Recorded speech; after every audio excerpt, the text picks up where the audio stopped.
Hello, dear friends. Welcome to English Habit Zone.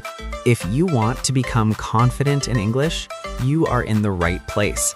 In this channel, you will learn English through slow, clear explanations and real-life topics. Let's start today's English practice. Today we are trying to strip away all the noise, all the marketing fluff, the Instagram quotes, the quick fixes. Ooh, life hacks. Exactly.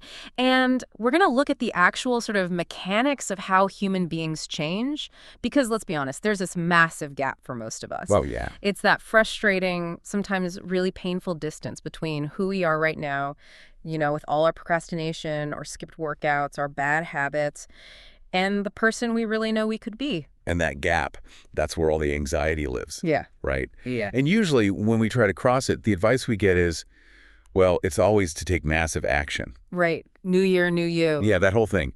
Overhaul your diet, write a novel in a month, go big or go home. We're just, I think, addicted to this idea of the radical transformation. We are. We treat self-improvement like it's a demolition project. You just blow up the old life, build a new one from the ashes. But the material we're unpacking today, it argues that this approach, it's actually the problem. We are looking at Atomic Habits by James Clear. And the core idea here is almost anticlimactic when you first hear it. It basically says, stop trying to move mountains. Just move a pebble. Just move a pebble, but do it every single day. It's the anti-big approach. And what I think really distinguishes Clear's work, and why we're dedicating a whole deep dive to it, is that this isn't just a pep talk.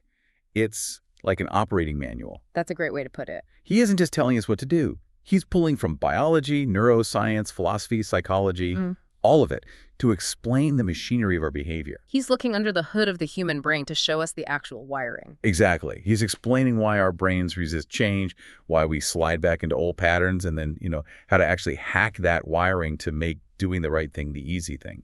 But before we even get into the neuroscience and the 4 laws and all that, we have to put this in context, because James Clear didn't, come up with these ideas sitting in some ivory tower or a comfortable library. No, not at all. He didn't study this in a lab at first. He learned it. He learned it in a trauma ward. The stakes for him were unbelievably high. They were life and death. Yeah. I mean, this is not an abstract concept for him. It was survival. Okay, so let's set the scene. It's 2002.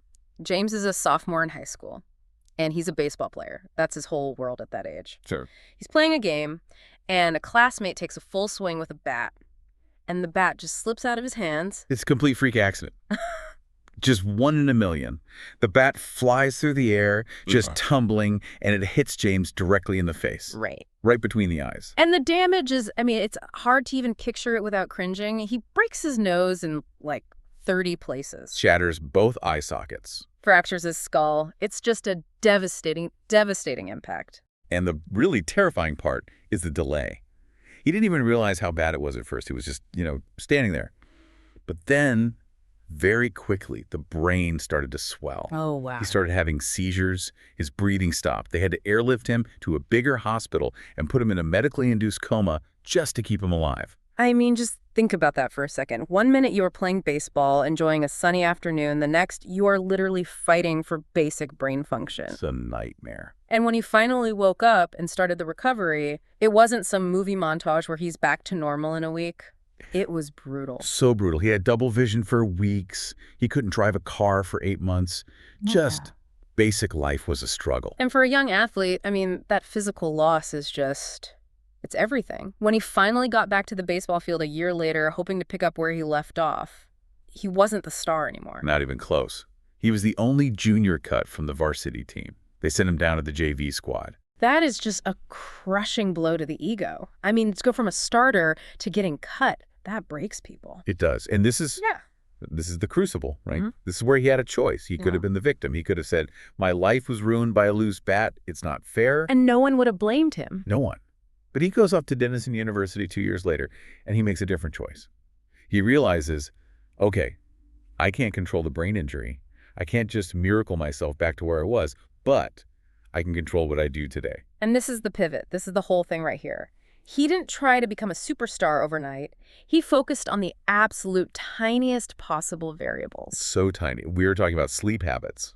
Just, I will go to bed at the same time every night. Yeah. We're talking about keeping his dorm room tidy. Which, let's be real, for a college guy, A tidy room is a statistical anomaly. That in itself is a massive win. It is. But it gave him a sense of control, in a world that felt completely chaotic. He started building small study habits. He started lifting weights, not trying to be some bodybuilder, just showing up to the gym. Mm. And this is the atomic concept in action. There was no single defining moment. There was no lightning bolt where he suddenly felt healed. Accumulation, just stacking one brick on top of another day after day. Exactly. You fast forward to his senior year. This is the guy who was in a coma, the guy who got cut from his high school team. Yeah. He ends up being an academic All-American. Yeah. He's named the top male athlete at his university. He fulfilled his potential, and that right there, that's the mission of this deep dive. We want to unpack exactly how he did that, because if you look at the delta, the distance between coma patient and All-American, it's huge. It looks like a miracle. That does. But he crossed it in these tiny, deliberate, almost invisible steps. And it all starts with this concept that Clear calls the aggregation of marginal gains. This is one of my favorite case studies in the entire book. It's about British cycling. And for anyone listening who isn't a huge cycling fan, you just need to understand. British cycling was a complete disaster. Disaster is being polite. For about 100 years, they were the laughingstock of the entire cycling world. Since 1908, they had won exactly one gold medal. In over 110 years, no British cyclist had ever won the Tour de France. It was so bad that a top European bike manufacturer actually refused to sell bikes to the team. Get out, really? Yeah. They were afraid that if people saw the British team riding their bikes, it would actually hurt their brand reputation. They basically said, please, take your business elsewhere. You are making us look bad. Wow, that is rock bottom. When the equipment sponsors don't even want to be seen with you, you know you are in serious trouble. So in 2003, British Cycling hires a new performance director, a guy named Dave Brailsford. And Brailsford was different. He didn't come in with some massive new training regimen or a secret weapon. He came in with a philosophy. The aggregation of marginal gains. Exactly. But break that down for us. What does it actually look like in practice? Because marginal gains, it sounds a little bit like corporate jargon. It does, but it's very simple. It just means searching for a 1% margin of improvement in absolutely everything you do. Brailsford said, the whole principle came from the idea that if you broke down everything you could think of that goes into riding a bike and then improve it by 1%, you will get a significant increase when you put them all together. So they started with the obvious stuff, I assume, like aerodynamics, diet, training schedule. Right, the low-hanging fruit. But that's what everyone does. Brailsford went deeper. He went into what you might call the weird details. Okay, like what? They redesigned the bike seats to be slightly more comfortable. They rubbed alcohol on the tires to get a little bit better grip. They had the riders wear electrically heated overshorts to keep their muscle temperature ideal. But then they went even further away from the bike itself. They started looking at things that seemingly have nothing to do with cycling. They did. They started testing different massage gels to see which one led to faster muscle recovery. And this is my favorite one. They hired a surgeon, a literal surgeon, to teach the riders the best way to wash their hands. Wash their hands. Why on earth does a cyclist need to know how to scrub up like a surgeon? To reduce the chances of catching a cold. Oh. Because if you catch a cold, you miss 3, maybe 4 days of training.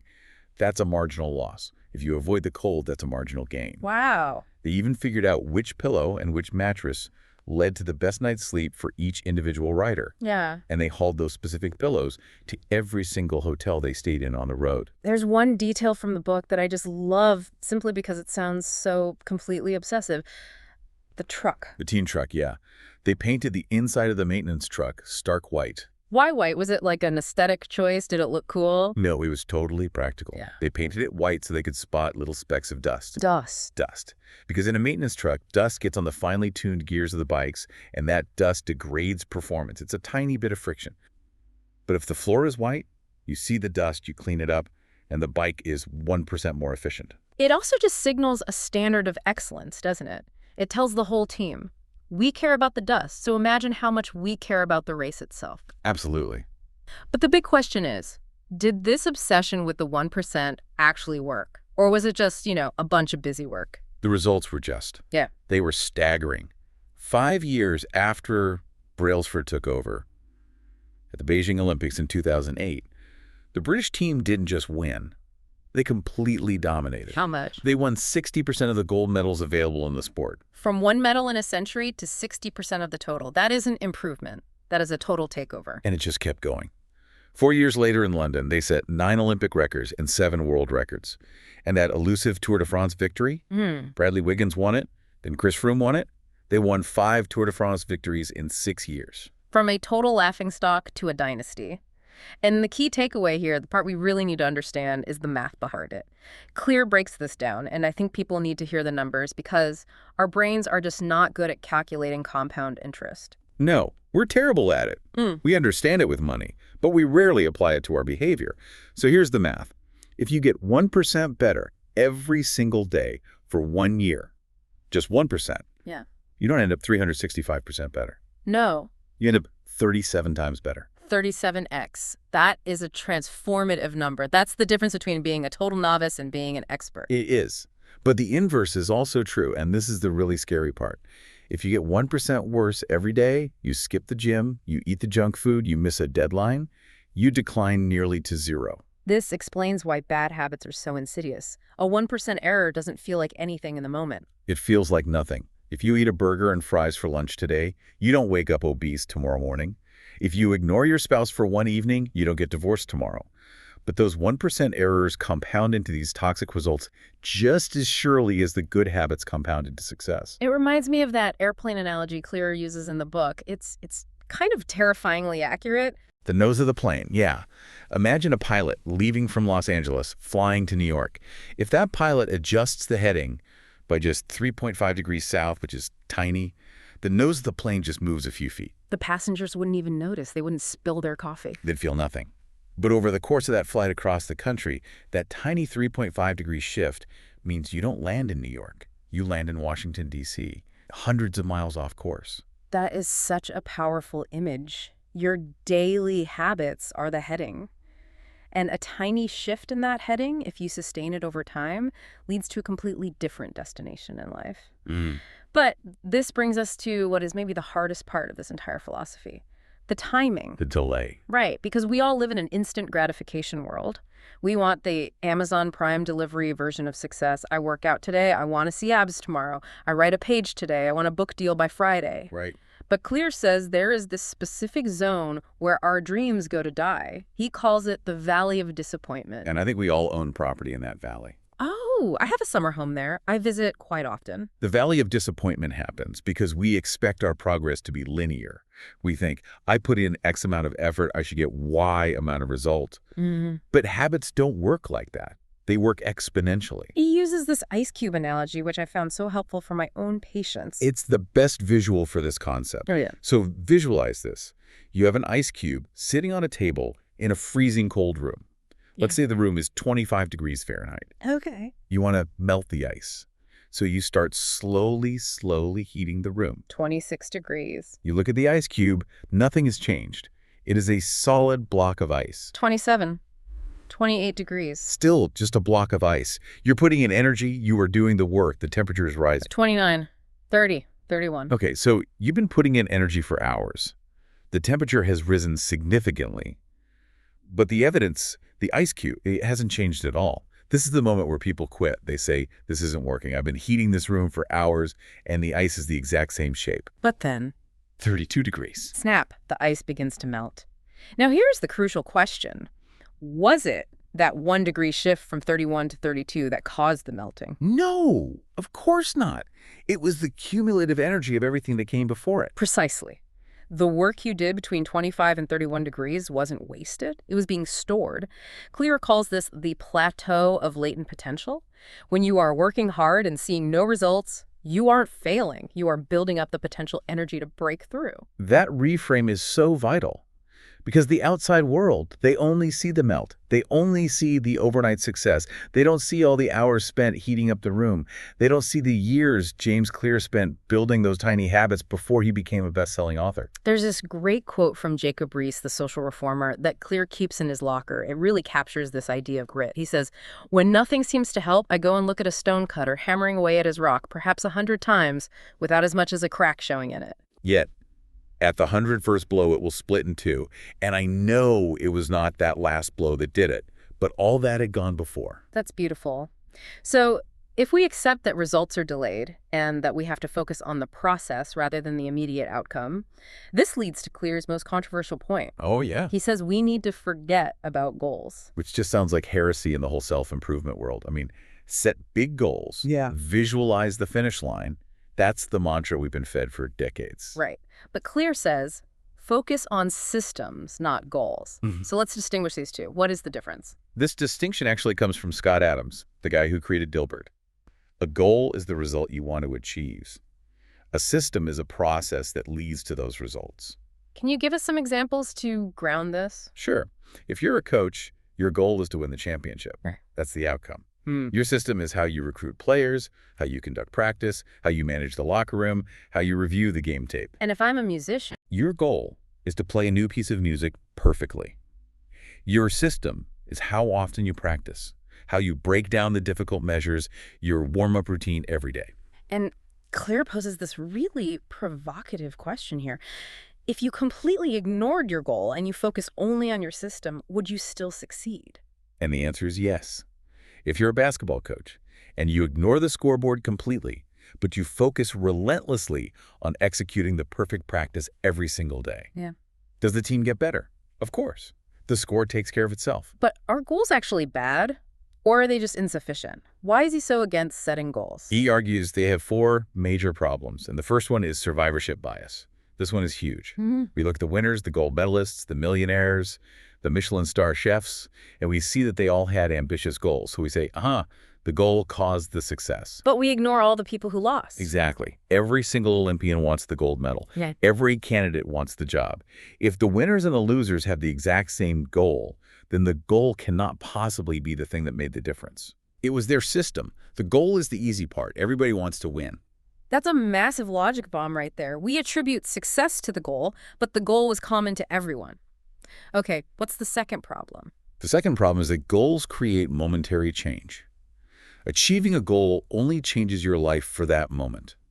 So imagine you have a messy room. You set a goal. Clean the room. Okay. You summon the willpower. You spend 4 hours scrubbing and organizing. Goal achieved. The room is clean. But if I'm still a slob at heart, if I haven't changed the actual habits that caused the mess in the first place. Right. If you haven't changed the system, the habit of throwing clothes on the chair, leaving cups on the desk, it will be messy again in 3 days. You've treated a symptom without treating the cause. You're just bailing water out of a leaking boat without plugging the hole. It's like yo-yo dieting. You starve yourself to hit a number on the scale. That's the goal. But you haven't changed your relationship with food, which is the system. So the weight comes right back. Precisely.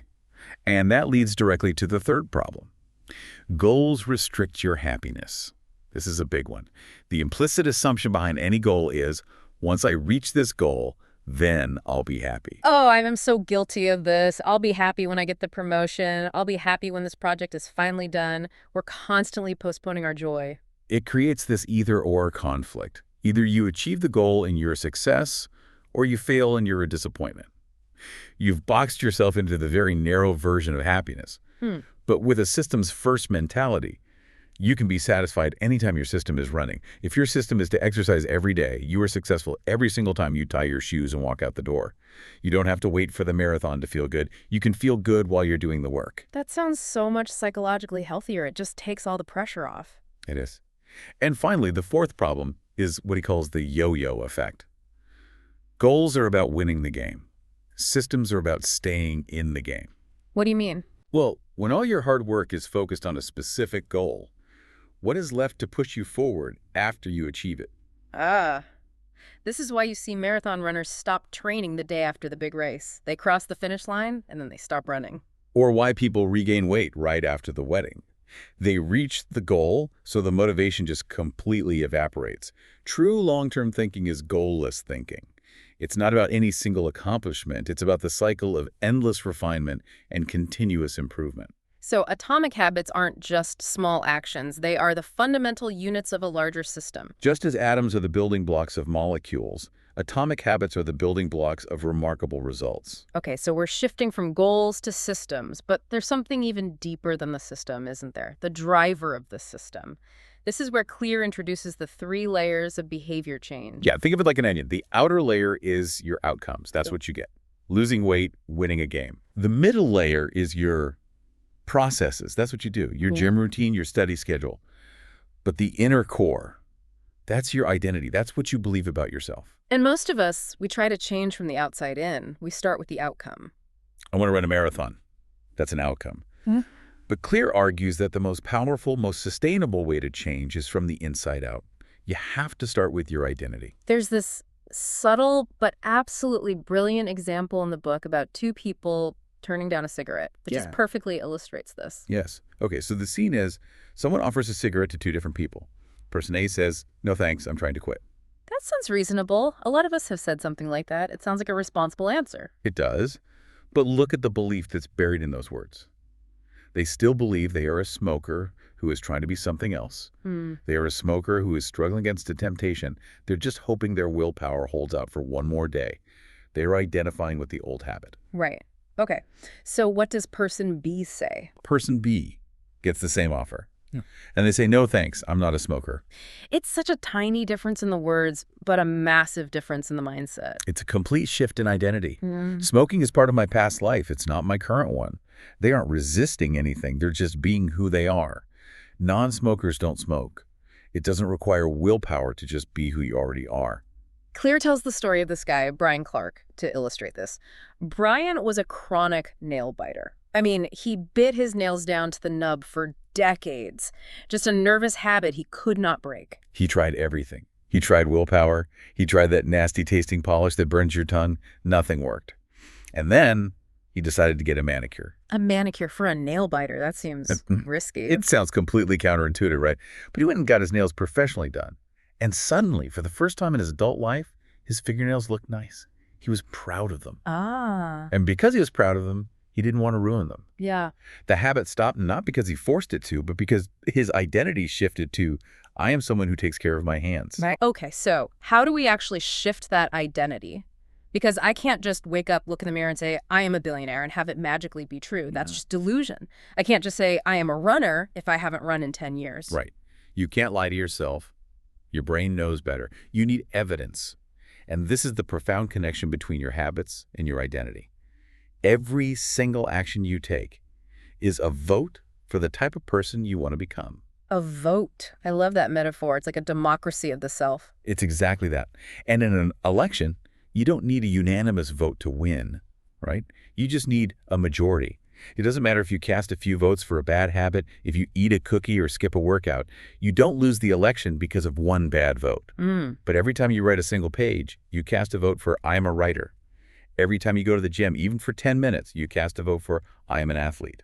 So it's a two-step process then. It is. Step 1, decide who you want to be. Step 2, prove it to yourself with small wins.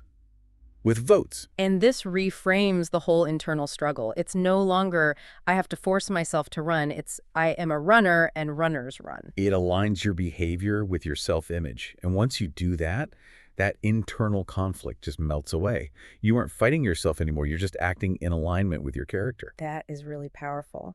But let's get into the nuts and bolts, the biology of how the brain actually builds these habits, because this isn't magic. It's just evolution. And Clear takes us all the way back to 1898 and some cats. Edward Thorndike's cats. This is really the bedrock of behavioral psychology. Thorndike put these cats in what he called a puzzle box.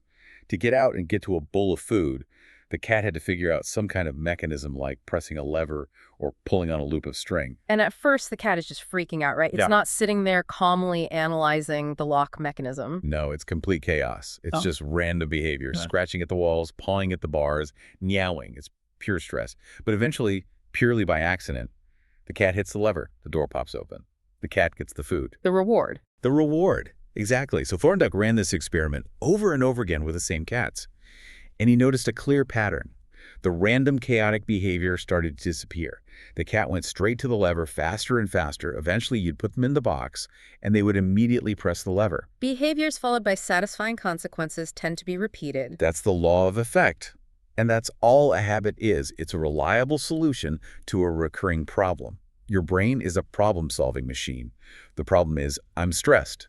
The solution that worked once was eat chocolate. If it works, the brain remembers and automates it. And why does the brain want to lock this in? Why not just think about it from scratch every time?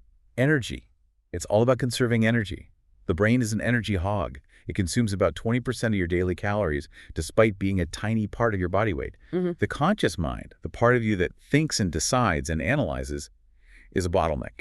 You can only focus on one thing at a time. So the brain's goal is to offload as much as possible to the non-conscious automatic mind. It's automated. It's pure automation. If you had to consciously think about how to tie your shoes, how to brush your teeth, how to drive your car, how to type on a keyboard, you'd be completely exhausted by 9:00 a.m. Habits free up your mental space. This is dressed as a fear some people have, you know? They think habits make life dull and robotic. They want to be spontaneous and free. They don't want to be robots running on scripts. And Clear argues the exact opposite is true. Habits create freedom. If you don't have good financial habits, you are always struggling with money. You aren't free. If you don't have good health habits, you are always low on energy. You are not free. So structure creates freedom. If you can automate the basics, your mind is then free for the high-level stuff like creativity, joy, complex problem solving. Exactly. Now, Clear breaks down a habit into a very specific loop. This is the code that we need to learn how to hack. There are 4 steps. The habit loop. Cue, craving, response, reward. And this cycle is running endlessly in your life, usually completely without you knowing it. Let's walk through it with a really common one. A phone notification. Step 1 is the cue.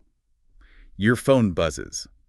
It's just a bit of data, but your brain recognizes it and predicts a reward is coming. Step 2 is the craving. This is the tricky part. You don't actually crave the phone itself. You crave the change in your internal state. You want to know who texted you. You crave the feeling of connection or the relief of curiosity. Step 3 is the response.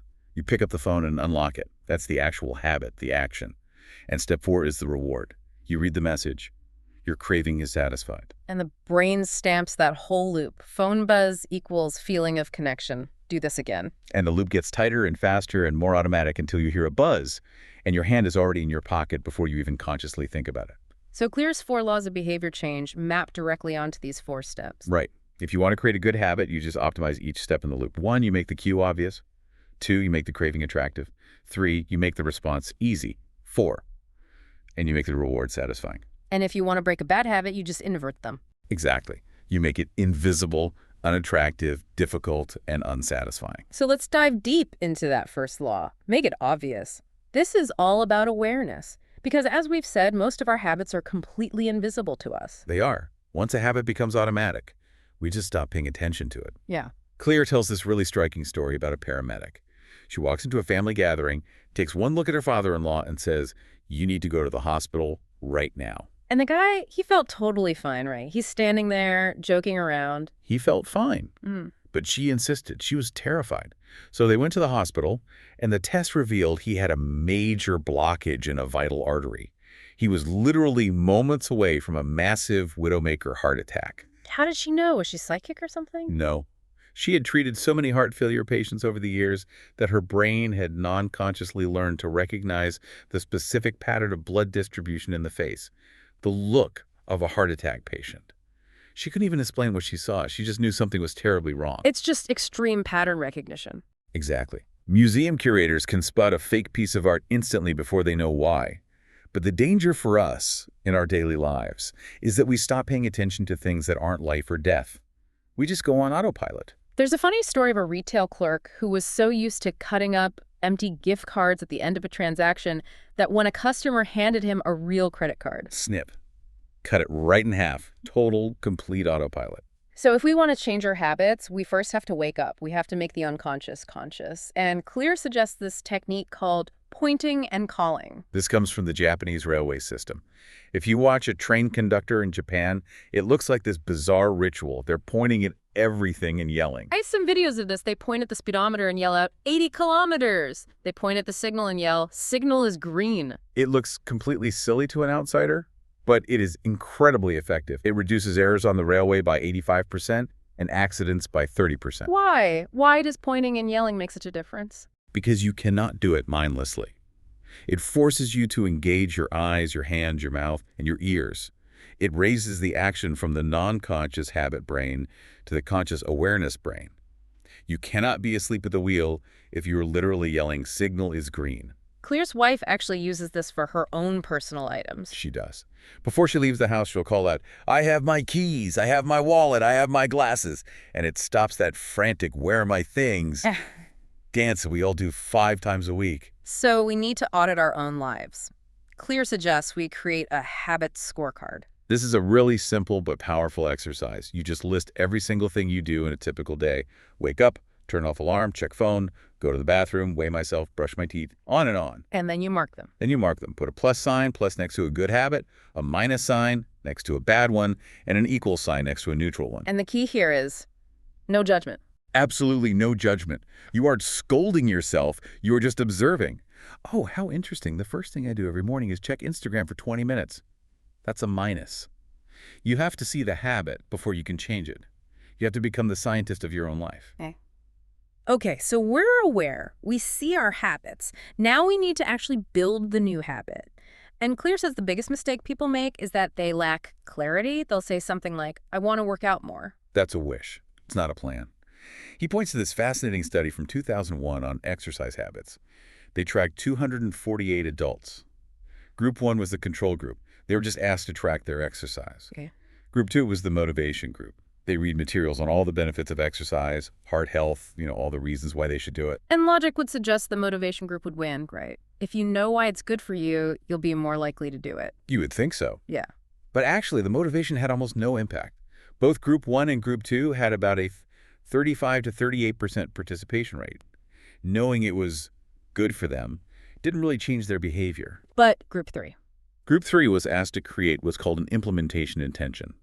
All they did was fill out one sentence. I will exercise on day, at time, in place. So they just make a specific plan. That's it.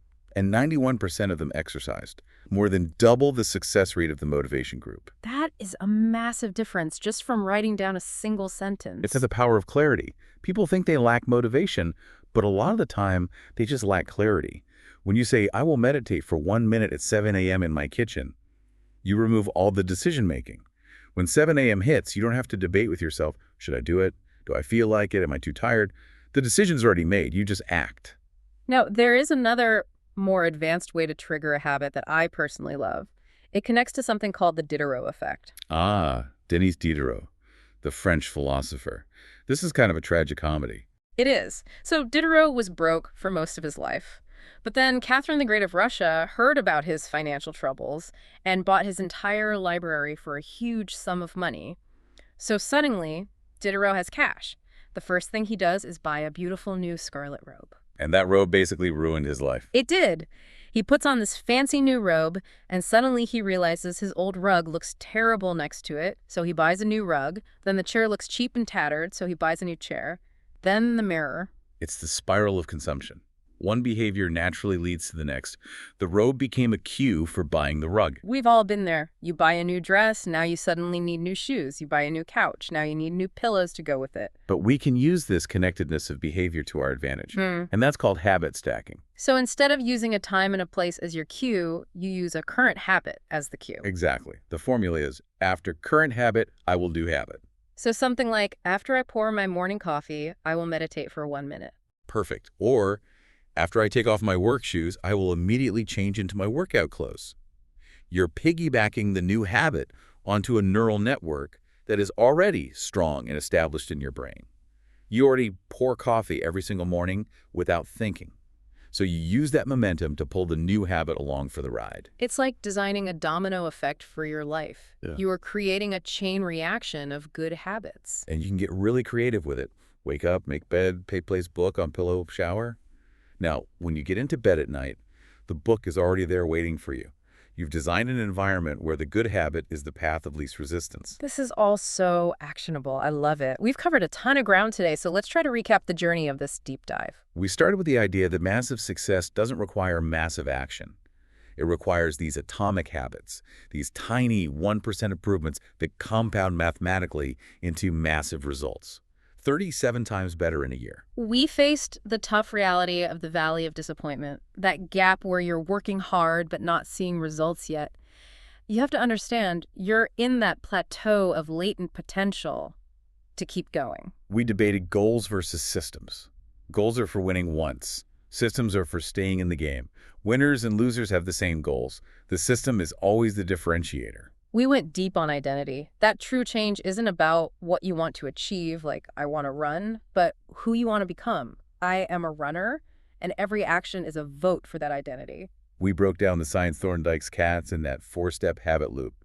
Cue, craving, response, reward. And we covered the first law, make it obvious, use pointing and calling to become aware, and then use implementation intentions and habit stacking to lock in the new behavior. It's a really comprehensive framework. But I think if the listener takes away just one single image from all this, it should be that ice cube. That is the thought I want to leave everyone with today. If you are struggling, if you feel like you've been hammering away at that rock and nothing is cracking, remember the ice cube in the room. You aren't failing.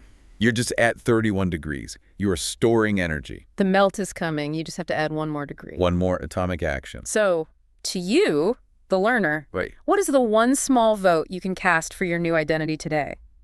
Don't try to move a mountain, just move a single pebble. Thanks for diving deep with us. See you next time.